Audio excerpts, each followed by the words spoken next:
Ar užsakinėjate prekes iš AliExpress? Nusibosta laukti, kol prekės atkeliaus iš Kinijos? Tuomet parodysiu nemokamą būdą, su kuriuo prekes į Lietuvą gausite vos per kelias dienas. Toliau dalinuosi paprasta instrukcija, kaip tai padaryti. Paspaudę ant nuorodos pateksite į Google Chrome naršyklės plėtinių parduotuvę. Dar kartą pasikartosiu. Šio įrankio naudojimas visiškai nemokamas. Dabar parodysiu, kaip jį instaliuoti.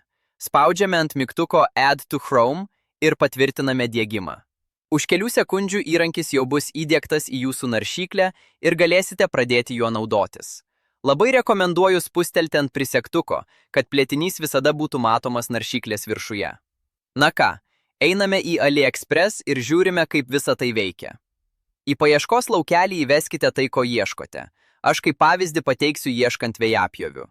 Kaip matote, standartiškai AliExpress rodo prekes iš įvairių vietovių, o standartinis filtras leidžia filtruoti tik prekes, kurios yra Kinijoje arba Turkijoje.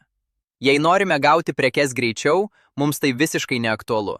Ir štai į pagalbą ateina instaliuotas įrankis. Jau įjungus įrankį, iš karto išrikiuojamos prekes esančios Prancūzijoje.